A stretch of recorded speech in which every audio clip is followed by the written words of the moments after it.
Oxidation reduction reactions are affectionately referred to by most chemists as redox.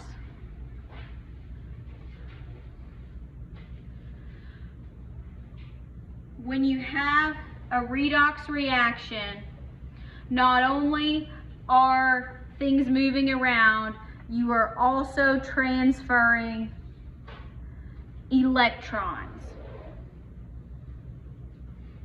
Now, oxidation is the loss of electrons.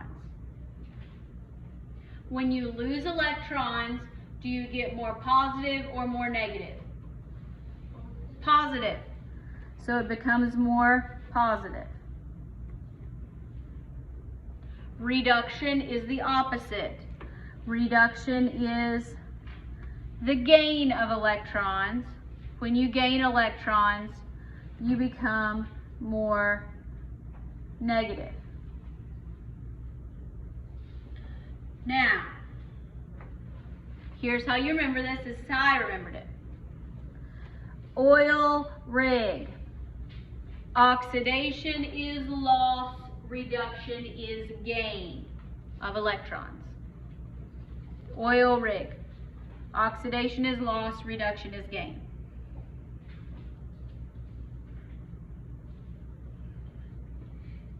That's going to be important when we get to these actual reactions. But before we can make reactions out of this stuff, we have to talk about what an oxidation state is.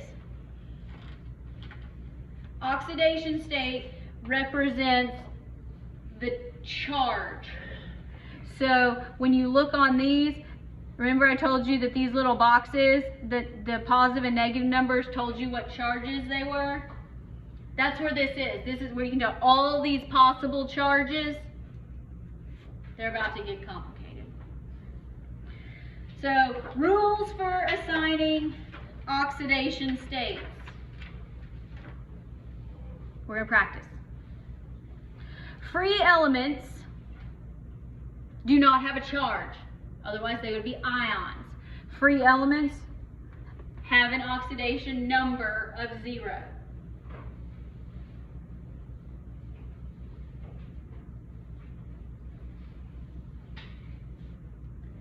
Now,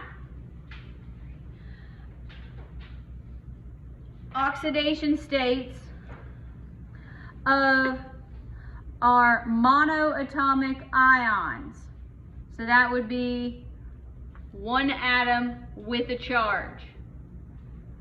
So like iron 3, that would be its oxidation number would be whatever its charge is. These are generally going to be cations.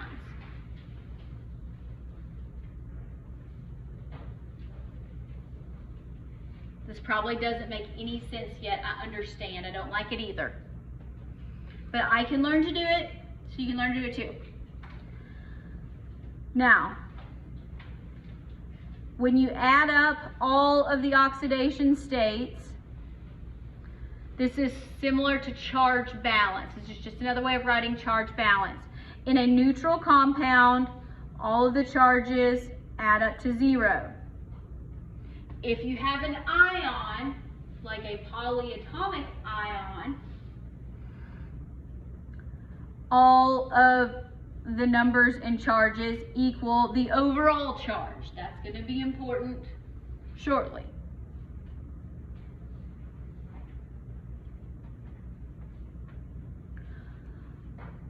Our metals. Remember metals? That's going to be pretty much anything to the left of the stairs. Metals. Metals always lose electrons, so they are always going to have positive oxidation states. So, like this column, +1, +2, these you can figure out, equal to the charge. Non-metals get a little bit tricky. What you do here is you start at the top of this table and you work your way down. So the top of the table gets priority. That's going to mean a little bit more in a second.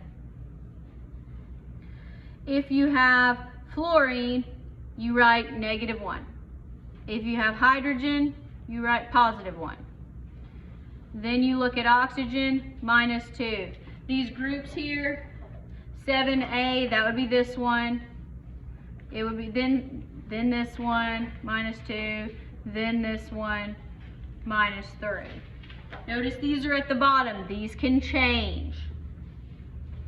That's why things look a little bit weird. Now, I have not given you these. Okay, so I need to write these down. Let's try a few of these. You're probably not going to like them. All right, if we have Cl2,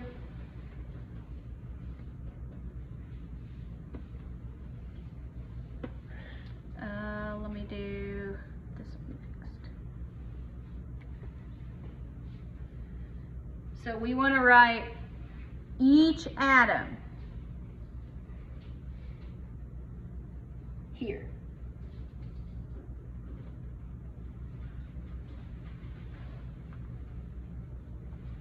Notice we're not even talking about reactions yet.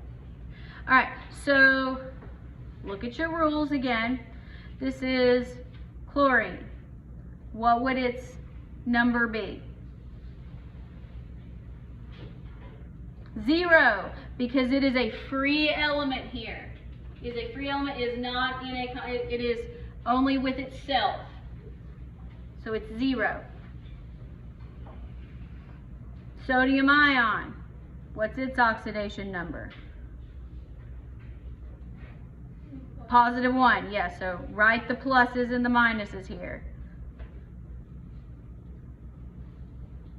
Because it's a monoatomic ion, its oxidation number is its charge, so it's just +1. Now here we have 2 of them. So this is like charge balance so far, because it's an ionic compound. All right, what is potassium's? +1, yes. So potassium is +1. Fluorine is -1. So you can get that from the charges. You can work this out a couple of ways. I'm going to tell you the process, several processes, and you can decide which one you like. You could say, oh, potassium is a metal, it's always +1. And this is a neutral compound, everything has to add up to 0, so fluorine has to be -1. Or you can say, the table says fluorine's -1, charge balance says potassium has to be +1. Pick whichever way you want, I don't care. Now when you get into these, you're going to go, this is a molecular compound, it doesn't have charges. Who thinks that? Yeah. Except it kind of does. Now, here you have to use a little bit of math. All right, do we have any free elements here? No. Do we have any monoatomic ions? No. Keep going down. All right, we know though that this is a neutral compound, so everything, all of our numbers have to add up to 0. So you know that everything's going to be 0.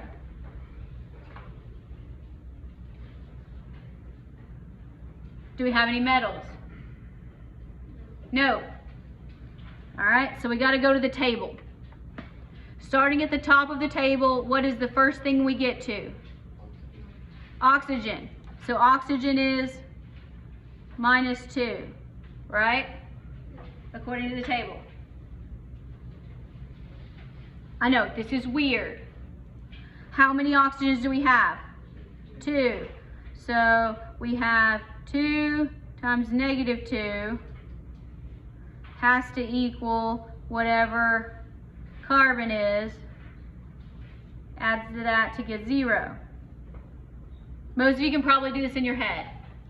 But this is the process you go through, and we're going to do some more complicated examples tomorrow. But, so you have carbon -4 equals 0, oxidation of carbon +4. So you can write oxygen, -2, carbon, +4. You do need to know how to do this. All right. We'll practice.